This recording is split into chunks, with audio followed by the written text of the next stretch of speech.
ये यशोदा जी पूर्व जन्म में द्रोण नाम के वसु की पत्नी थी और नंद जी पूर्व जन्म में द्रोण थे। द्रोण और धारा, पूर्व जन्म में इनका नाम था द्रोण और यशोदा जी का नाम था धारा।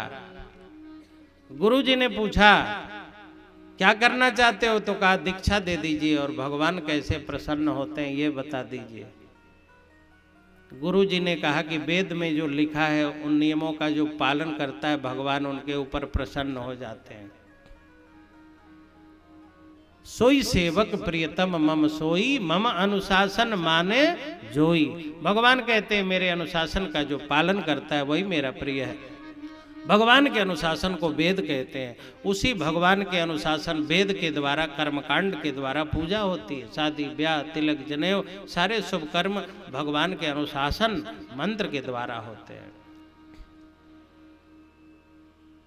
वेद में क्या लिखा है? वेद में लिखा है अतिथि देवो भव, मातृ देवो भव, पितृ देवो भव। गुरु जी ने कहा जो माता पिता की सेवा करता है भगवान उसके ऊपर प्रसन्न हो जाते हैं। आप लोग कभी माता पिता की सेवा किए? हाँ, जब उनका जन्मदिन आए तो उस दिन चरण धोना, टीका लगाना और प्रणाम करना, उनकी एक बार आरती कर देना। जय जगदीश हरे की आरती तो आप करते हो ना, लेकिन वो न होते तो आप जय जगदीश हरे करने के लिए आ पाते? साल में एक दिन तो माता पिता को भी आरती कर दो, पैर छू लो, वो बड़े पूज्य हैं। परजन्य जी ने कहा हमारे माता पिता तो है नहीं, अब आरती कैसे उतारूं गुरु जी? तो कहा अतिथियों की सेवा करो। दोनों ने संकल्प ले लिया। जो अतिथि हमें सेवा करते थे अब सेवा करने लगे तो अतिथियों की भीड़ लगी रहती है। सेवा करो, अतिथियों की कमी होगी? खिलाए पिलाए रहो पाठक जी, ऐसे हम आते रहेंगे? अरे भाई जहां सम्मान होता है वहां पशु भी जाते हैं। सेवा होने लगी, लेकिन एक बात है, सेवा करो तो सेवा करने की व्यवस्था भी तो बनाओ। धन नहीं होगा तो सेवा कैसे करेंगे आप? शक्ति नहीं हो और बोलती अधिक हो ये लक्षण है पीटने के। 1.5 हड्डी के हो, शरीर में दमे नहीं हो, बर बर बोल रहे हो, पिटाई होगी कि नहीं है? और आय कम हो, खर्च अधिक हो, ये लक्षण है मिटने के। कमाई 1 रुपया नहीं हो, खर्च 100 रुपया, तो कब तक चलो? सेवा का संकल्प लिया है तो कमाने का भी संकल्प लो, नहीं तो सेवा कैसे कर पाएंगे? प्रसाद कैसे चढ़ा पाएंगे? दक्षिणा कैसे चढ़ा पाएंगे? माला कैसे पहना पाएंगे? जरूरी है ना। आय बंद हो गया, सेवा से फुर्सत हो तब तो आय का साधन बनाए। जब देखो तब 10-5 महात्मा पड़े हैं दरवाजे। 40 साल पति पत्नी सेवा किए, द्रोण और धरा। गहने बिक गए, आभूषण बिक गए, खेत बिक गए, कर्ज लद गया, घर में कुछ नहीं रह गया। 40 साल बाद भगवान से नारद जी मिले। सरकार, गुरु जी ने कहा था सेवा करना, भगवान प्रसन्न हो जाएंगे, कुछ तो अब रह ही नहीं गया, सब कुछ समाप्त है, कब आप प्रसन्न होके जाएंगे? भगवान ने कहा मैं स्वयं जाके देखूंगा। आज भगवान भिखारी बन करके आए। रास्ते में शंकर जी ने भगवान विष्णु को देखा, लक्ष्मीनाथ भिखारी बन के जा रहे हैं। शंकर जी ने कहा जय जय सरकार, लक्ष्मीनाथ भिखारी बन के कैसे जा रहे हैं? भगवान ने कहा अपने चेला ही में जा रहे हैं, चेला की परीक्षा लेने। शंकर जी ने कहा हम भी चलें? विष्णु भगवान ने कहा क्यों, आपके चेले नहीं है क्या? शंकर जी ने कहा चेले तो झुआ भर के हैं, लेकिन सब उठपटांग है। एक रावण है कैलाश उठाता रहता है, एक भस्मासुर है जला के पार्वती जी को प्राप्त करना चाहता है, सब उठपटांग है। पार्वती जी ने कहा हमको भी ले चलिए। तो अब 3 लोग आए द्रोणधारा के द्वार पर। जगन्नाथ भगवान की हो बड़ी बड़ी आंखें, भव्य ललाट, सुतुंड समान के समान नासिका, बड़ी बड़ी कजरारी आंखें। अच्छा ये बताओ, भिखारी राजा बन जाए तो राजा लगेगा? बोलो जल्दी।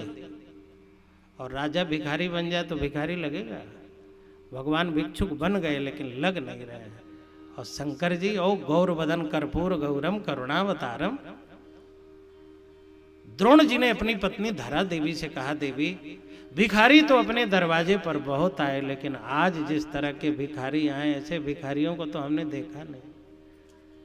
घर में कुछ है? तो धारा देवी ने कहा कि चावल का एक दाना नहीं है, 1 चम्मच चीनी नहीं है, 1 चम्मच सूजी नहीं है।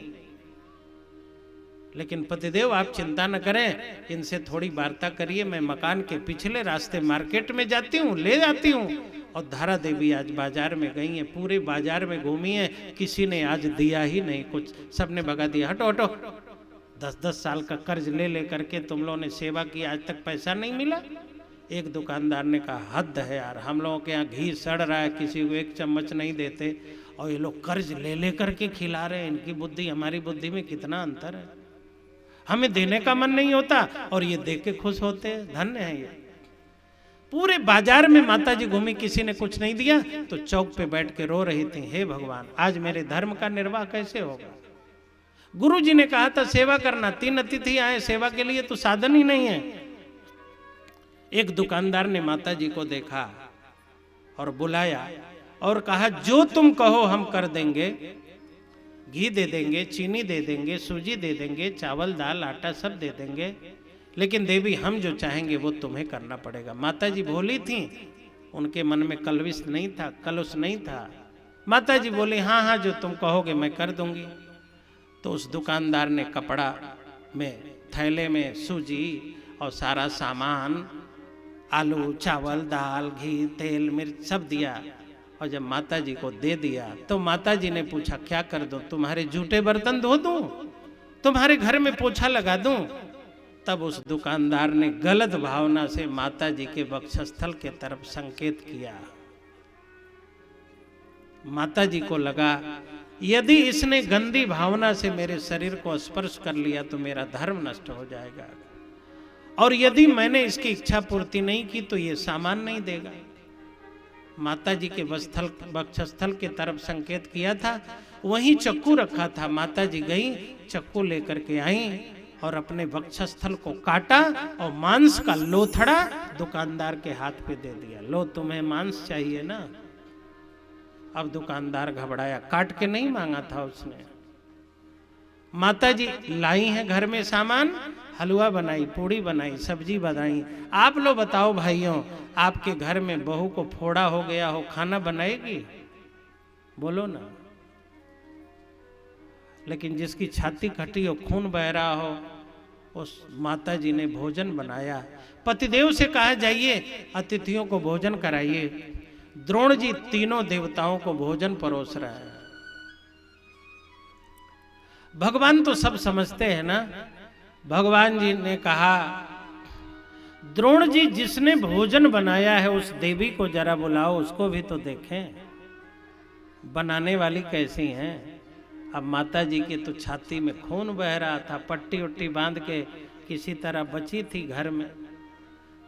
भगवान ने कहा उनको भी बुलाइए। द्रोण जी ने कहा चलो। तो माता जी आई और जैसे पूड़ी परोसने के लिए झुकी हैं, छाती का खून टप से पत्तल में गिर पड़ा। भगवान विष्णु उठ के खड़े हो गए। लोग घी लगा के खिलाते हैं, तुम खून लगा के खिला रही हो, कैसा खून है, अपवित्र हो क्या? तो माता जी बोली ये मेरे अपवित्रावस्था का खून नहीं है, छाती बेच करके आज आलू लाई हूँ, सूजी लाई हूँ, आटा लाई हूँ, चावल लाई हूँ।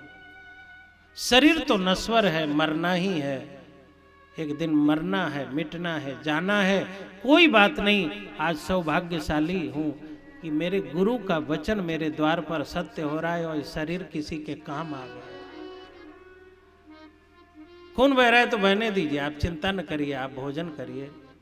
भगवान विष्णु के आंखों में आंसू आ गए। वाह, पृथ्वी पर ऐसे भी लोग अपने अतिथियों की सेवा के लिए, गुरु के वचनों को पूरा करने के लिए शास्त्र और धर्म निष्ठा ऐसी। भगवान ने कहा देवी आपने मुझे पहचाना?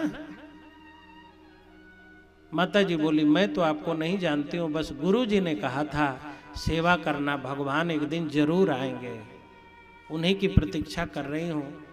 भगवान ने कहा भगवान आ चुके हैं और माँ जिस वक्षस्थल को तुमने मेरे लिए कटवाया है, मैं तुम्हें वादा करता हूँ तेरे घर बेटा बन के आऊंगा और तुम्हारे इसी वक्षस्थल और गोदी में बैठ के तुम्हारा दुग्ध पान करूंगा। माँ अतिथियों के लिए, गुरु के वचनों को पूर्ण करने के लिए जिस शरीर को तुमने नश्वर समझा है, उसी शरीर की गोदी में पर ब्रह्म परमात्मा का विहार हो। धारा देवी जिन्होंने तप किया था गुरु के वचनों पर भरोसा करके, वही धारा देवी यशोदा जी बनी और वही द्रोण जी नंद जी बने और भगवान वचन के अनुसार उनके घर गए और रहे और वो आनंद किया है। यशोदा ने जन्म नहीं दिया लेकिन ब्रह्म को बेटा बना लिया।